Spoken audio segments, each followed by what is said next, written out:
Hello, hello. All right, I'm super excited to go live today, right now. Okay. Oh, hello, hello. All right, people are joining. Couldn't tell. You never can tell if you're actually live here. All right, I'm so excited to be live today with my friend, Dr. Uma Naidoo. We are going to be chatting all about her new book, Calm Your Mind with Food. I think we could all use some calming. Oh, there is Dr. Uma. All right, I'm going to add her right now.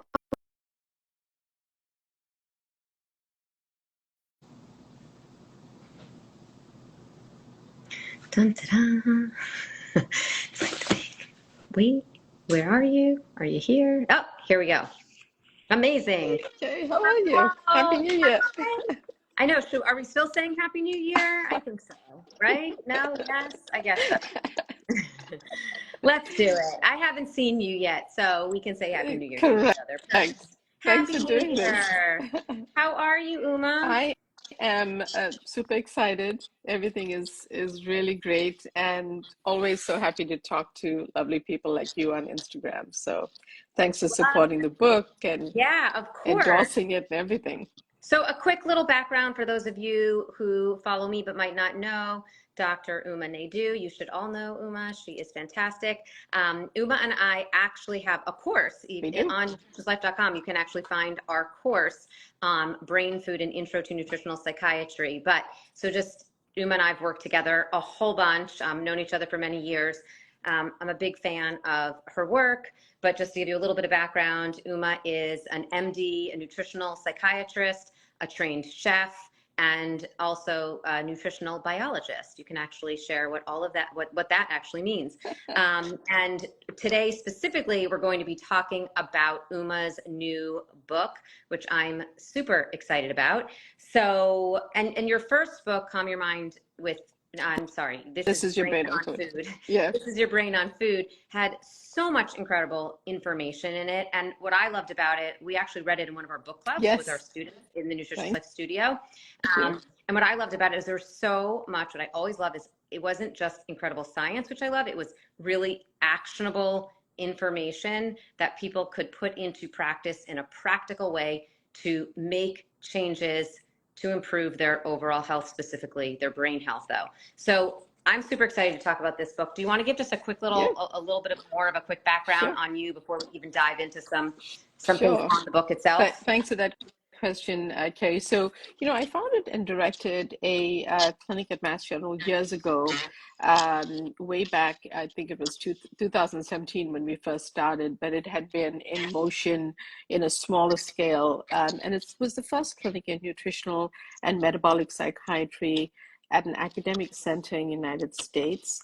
My friend and colleague, Dr. Shubhani Seth, has always done metabolic psychiatry at Stanford and has been doing the research in that area.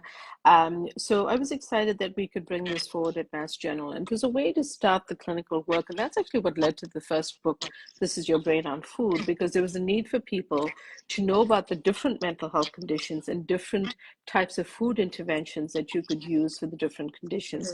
Because most people just overlook, Keri, they overlook food as a source of how to improve your mental health, because it's not a conversation we've had until really the science of the gut microbiome came forward. So that was the Right. backdrop to my first book, which came out at the height of the pandemic, but really resonated with people, and I was grateful for that. And then during the pandemic, really all I saw in my practice was anxiety. And a medication, Zoloft, also called sertraline, went on shortage in May of 2020 in the United States because of the heightened new prescriptions for anxiety. Wow. So it felt like a topic that people needed some help with, maybe while waiting for an appointment, maybe while alongside medications or therapy that they're doing. It just felt relevant to what was going on. Yeah, and I always think, I kind of compare it, I think of it like Lipitor with cholesterol, like, right? Like sometimes, you need to go on Lipitor Right? or, you Correct. need to go on a medication, right? And there is absolutely, there's many times and places for that. Yes. But you don't go on something like a Lipitor and say, okay, I'm still just going to eat bacon, That's right. cheeseburger all the time That's and right. fries and not worry about my Exactly. diet. You improve your diet as well. And we know that the two of those things together are much more beneficial. We also know that there's a group, that there's a large a large percentage of people too, that could probably change their diet and lifestyle and not even need the medication. Yes, some people might need That's right. both, might But need both, some and the people may medication is a tool, but you definitely need to do like first line of defense, food, other lifestyle, what I call the nutritious life pillars. So, and yes. it's the same thing I would say for anxiety. Like, yes, there are many people that need medication out there, and certainly should have that. However, regardless, if you need the medication or you don't, first line of defense should always be also looking at what we can do with our diet and, our lifestyle in general. And I even remind people, even things like hydration. When you're not properly Yes. hydrated, you're at an increased risk for being depressed. I mean, Yes. people don't really, and that's like, so there's a lot of very sort of what people would consider basic things you can do on a daily basis to improve your overall mental health before and or alongside medication. So, all right, so let's talk about the book. Let's dive into the book because again, your first book was so incredible. I'm super excited. I'm looking over here because I'm looking at the book. I'm super, super excited about this book, Calm Your Mind with Food. And you were just on, I just saw you on, what show did I see you Live with Kelly and Mark. it was awesome. That's amazing. It was so great. It was so much fun. Congrats on that. Congrats on that. So did the book it just came out, right, last week? It just came out a couple of weeks ago. Okay. So it's just newly out. It came out in a holiday week. And I wanted to actually jump off on what you started saying, Keri, as a way to introduce people to the book, because those are such excellent points. There are so many things that we can just be doing as simple lifestyle changes every day, hydrating enough, because low hydration also can make you feel really anxious. Hydration is also a signal that often gets confused with hunger. Yeah. So sometimes, just drinking a glass of water when you have those hunger pangs it's actually because of the signals on the brain and where they originate, just will stave off the hunger cravings until you can get to a proper meal. Yeah. But those types of things are so key. I'm thinking that I'm in a lot of sunlight right now. And when we can spend 10 minutes of outdoor time in sunlight before applying your sunblock or your sunscreen, this is great for vitamin D. Yeah. And you can get 80% of your vitamin D just by doing that every single day. And we know that low vitamin D is associated with anxiety and depression. So simple things that you can just build into your routine before you even go to the kitchen. So I think that's important lifestyle factors that I wanted to share in the book. If you're a nerd like us, you'll go to part 1 where we talk about the problem, the statistics and inflammation and the gut microbiome and immunity and all this cool stuff about metabolism. And then part 2 is really trying to find the solution in the foods and really breaking down the, you know this all so well, okay, but lots of words are used, superfood, micronutrient, macronutrient, and it's very confusing. So just breaking it down into simple forms and going through hundreds of foods that people can access, but then creating an anti-anxiety shopping list. But also, I think that one of the things I've gotten a lot of positive feedback about is chapter 12 in the book, which talks about different diets that you might be trying or eating patterns that you adapt for anxiety. So whether it's Mediterranean, whether it's keto, whatever it might be, maybe it's intermittent fasting or maybe it's intuitive eating. It's how do you make that work for anxiety? And I think that people are finding that flexible and something that they can use in their everyday lives that can help them. Yeah. Well, I would say any diet you're doing, right? Whether it's any healthy diet, whether it's whether it's paleo, whether it's vegan, right? Whether you're eating a lot of meat or you're having a lot of or you're eating no meat at all. They should have. There's many things that they should all have in common. Whole real foods, hydration, very little to none added sugar, lots of healthy fats. There's adequate fiber. Like there's many key components. I always say this, that all good diets are really the same, right? All types of diet plans are really the same to some extent when you look at the important factors when like you that. Look at the core. Limiting or reducing completely ultra processed foods. That's right. Like I just said, as little added sugar as possible. Lots of green vegetables. I mean, they're very, very similar. Again, even from paleo to vegan, like I just mentioned. So, thinking about it that way, regardless of which way you're eating, or if you're intermittent fasting, or if you should still be able to reap the benefits of the types of foods that you suggest, because those types of foods should be in any eating pattern, or any type of diet, right, that you're doing, if it is a healthy diet plan. That's right. These are foods that are part of a healthy diet plan, and then there are nuances around specific foods that people don't really think about every day. Yeah. Ashwagandha, Yeah. The power How do of you feel about crucifix. ashwagandha as an herb? Because I know, I know, I'm curious what you say about it in this book, because Yeah, for many people it can be very helpful. It's a really interesting adaptogenic that can be very yeah, helpful for anxiety, but I also yeah. know that it can really work against many people. Like it doesn't work right for many people. And that's why I It would say, like, you really have to work with someone when you add that into your diet, because it's correct. not just like, oh, just take that. This is going to help with anxiety. That's right. It can really be It a tough one. How do you feel It about can it? be, exactly, because it's an adaptogen, and it actually is very bitter tasting. I know because we had a couple of Ayurvedic practitioners in the family, and I tasted it as a kid, and it does not taste good, which is why it's a place to think about a supplement. There's actually a good amount of evidence around saffron as well as ashwagandha for anxiety, but ashwagandha may not work for you. It really is something you discuss with your clinician as a complementary way to help anxiety. There are actually a good amount of human trial evidence for it, which is why I mentioned it in the book. Yeah. But trial it, see how you feel when you take it, because if it doesn't work for you, you want to be cautious about not upsetting your system, worsening your anxiety, and that type of thing. Things are so much more personalized than when I first started my clinic. Everything is precision nutrition, Yeah. really built to work with your gut microbiome, which on its own is unique.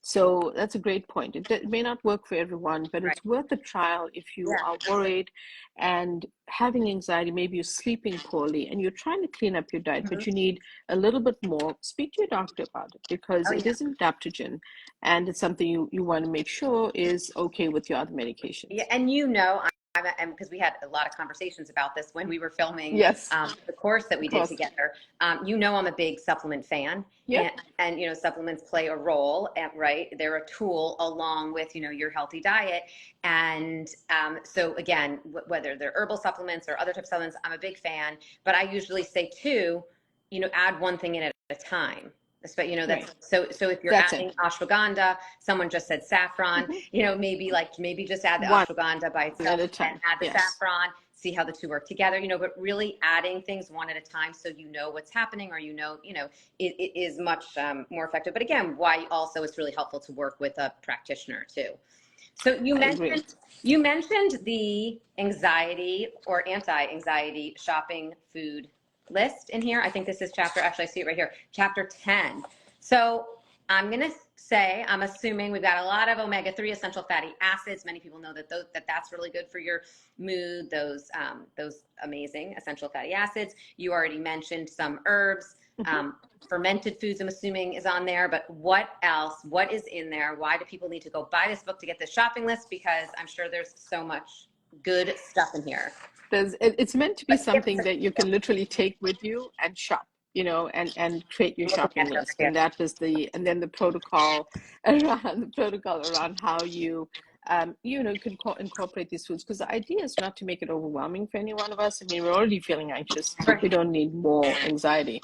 Right. So to break it down, I have a mnemonic called CALM, CALMS. And the reason is I wanted to pull some foods from the book and then have people remember those, but then read the book and get more that Yep. appeal to them. So C is choline from things like eggs, or actually legumes, Yep. a great nutrient. Also vitamin C and extra dark natural chocolate. So those are the C's. A is antioxidants in ashwagandha. We know that I started to rename colors. In my book, I renamed the colors of the rainbow because I feel like it doesn't capture enough. So I Mm-hmm. call it a kaleidoscope of colors, because there's so many phytonutrients and so many nutrients in every single food, and these beautiful array of colors that we see, Mm-hmm. it was actually what inspired the food display when I went on Kelly and Mark, live with Kelly and Mark, because we wanted to really showcase the different foods, the different colors, and the beauty of it, that actually is great for your brain and especially great for your Mm-hmm. anxiety.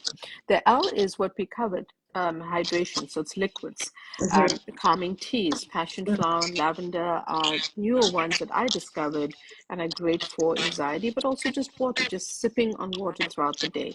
M is for magnesium and more omegas. So you mentioned omega 3s, they're definitely on the list. And as well as magnesium. A lot of Yeah. Americans may be short on magnesium. Mhm. So that's worth checking out with your doctor as well. Easy to supplement, also easy to get from food. And S is spices and herbs, something we tend to overlook, but are very powerful in Yep. terms of helping to calm our mind. Yeah, I love that. I always tell people to try to get herbs and spices at every single Yeah. meal, even when you have eggs. Just like Yes. throw like even like dried oregano on your Yes. eggs, like, and just like sprinkle some on. And it's really easy once you get into the habit of doing that. They add flavor and, like you said, antioxidants. There's some antimicrobial benefits, and there's even a little bit of fiber. So that's good. And eggs are a great source of, I want to say that yes, so turmeric helps the conversion of the short omegas, ALA, into DHA, which is what we need for our brain. Right. So a great tip with eggs is to add in a little pinch of turmeric with a pinch of black pepper, because that helps that reaction. And what we want for our brain health of the omegas is the DHA. So whenever we can do that, even with a chia pudding, is a good idea. Yeah, yeah, absolutely. And it's also just a good reminder too, like you might need an omega supplement, you Yes. also want to get, your omega-3 essential fatty acids in different forms. You might be getting some from fish, but if you're getting them from plant sources like chia or flax, you're going to need a lot more. I think You, it's, what is it, like one tenth of the amount of the ALA is converted it's into a poor, DHA. exactly, it's a poor Yeah. conversion. So anytime that you can get that ALA to be moved into Hmm. DHA and converted, turmeric is just one of the things that helps with that. So I love that. it's just a good way to up, our brain health, and really help calm our mind, because whatever we can do in these simple ways, simple hacks to feel better is so important for every day.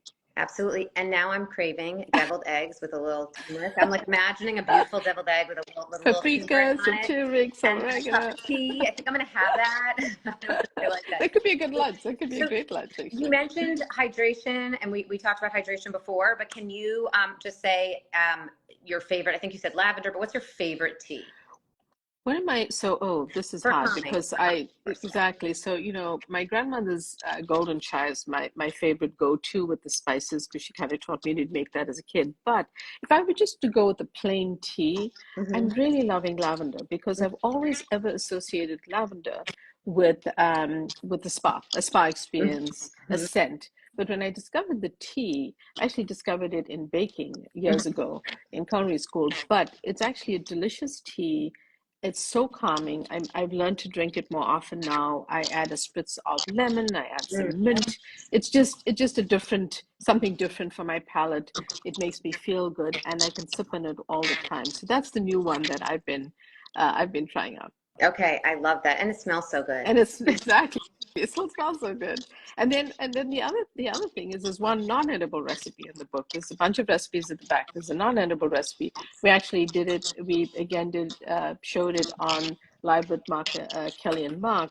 It's a lavender Play-Doh. Yeah. So you can scent it with lavender, but you know what? If you like lemon balm, if you like the scent of mint, so whatever, you have an easy recipe. It's non-edible, and you can actually make it gluten-free. It's an easy, even exchange with gluten-free flour, and you can use whatever scent Okay. appeals to you What is it, just to for really calming? create. For like This is for your is it calming, like calming? people have a stress ball. Yeah, yeah, It's yeah. something you can That's do with your awesome. kids, with your family, your Yeah. girlfriends, and keep a little bit to play with. Oh, I love that. I love that idea of it, and of putting a little bit of lavender oil in Yeah, there, and just like smells good and playing. Oh, look, see, I'm like playing around with my exactly. my pretend Play-Doh. When I make it, I'm like playing with it all the time, and Yeah, it that sounds lasts in the awesome. fridge for about a week. So So good.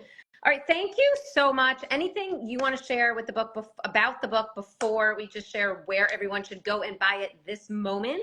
thank you for your support, Kate. I would love to be able to check it out.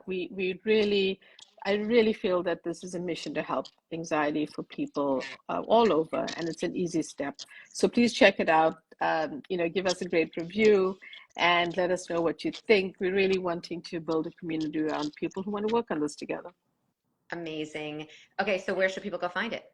umanaidoomd.com, your local bookseller, online, wherever you buy your books. Try, check out the hardcover because that has all the recipes, the Okay. ebook as well. Audible does not come with the recipes. There's some issue with the PDF. I'm just mentioning that. I don't know, I haven't solved it yet, but we're asking the publisher. But Just buy the the ebook, hardcover, everyone. just buy the Don't worry hardcover of about the it. Just ebook, buy but the you'll get the hardcover. whole thing.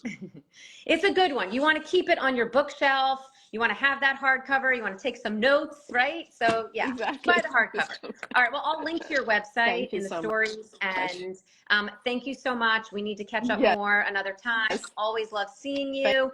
thank you so Congrats much. again on the book. And yeah, I can't wait to, I've only had a chance. I just got it. I've only had a chance to go through a little bit of it. I cannot wait to get through the whole thing, and enjoy the rest of your day, everyone. Thank Thank you. you. Thanks so Bye. much, Keri. Take care. Bye.